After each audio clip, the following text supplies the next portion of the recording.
एक दुकान से मुल्ला नसरुद्दीन ने अपने लिए 2 तथा गधे के लिए 10 नान खरीदे। साथ ही भेड़ का भुना हुआ लज्जतदार गोश्त भी लिया। दरी में बैठकर नसरुद्दीन खाना खाने लगा। पास ही खड़ा उसका गधा भी नानों पर हाथ साफ करने में जुटा था। नसरुद्दीन ने उसी स्थान पर रात बिताने की सोच रखी थी।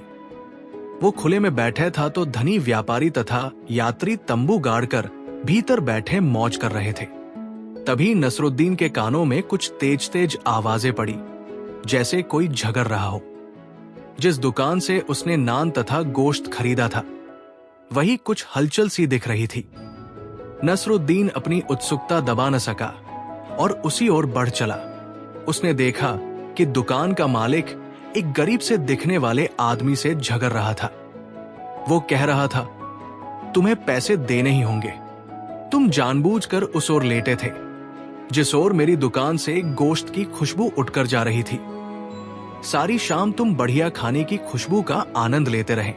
मैंने देखा भी था तुम बार बार होठों पर जीभ फिराकर चटखारे ले रहे थे। मैं कोई दान खाता खोलकर नहीं बैठा, जल्दी से पैसे चुकाओ। बेचारा गरीब आदमी बेहद असहाय दिख रहा था। शायद नसरुद्दीन की तरह उसके पास भी फालतू पैसे नहीं थे। लालची दुकानदार की बातें सुनकर नसरुद्दीन को गुस्सा आने लगा था। तभी दुकानदार अचानक नसरुद्दीन की तरफ मुड़ता हुआ बोला, भाई साहब, अभी आप एक शरीफ आदमी की तरह मुझसे नानगोश्त खरीद ले गए थे, लेकिन इस मक्कार को देखो मुफ्त में स्वाद लेना चाहता है। क्या इसे दाम नहीं चुकाना चाहिए? नसरुद्दीन उस आदमी से मुखाबित होता बोला, भाई, तुमने लजीज खाने की खुशबू का आनंद लिया है, तुम्हें कीमत चुकानी होगी। लाओ, जितने पैसे हैं तुम्हारे पास मुझे दे दो। सुनकर दुकानदार का चेहरा खिल उठा। गरीब आदमी ने अंटी में से कुछ सिक्के निकालकर नसरुद्दीन की हथेली पर रख दिए।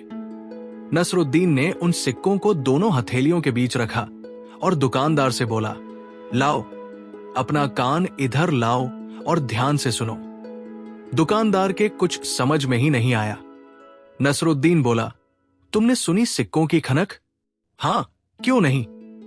लाओ, पैसे मुझे दे दो, दुकानदार बोला।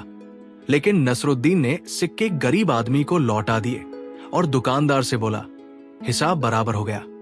इसने तुम्हारे खाने की खुशबू ली और तुमने बदले में सिक्कों की खनक सुन ली। दुकानदार का चेहरा फक पड़ गया। वहां खड़े लोगों ने भी नसरुद्दीन की बात का समर्थन किया। उस गरीब आदमी ने नसरुद्दीन का शुक्रिया अदा किया। जब नसरुद्दीन वापस गधे के पास पहुंचा तो वो उसे देख खुशी से मिट्टी में लौटने लगा।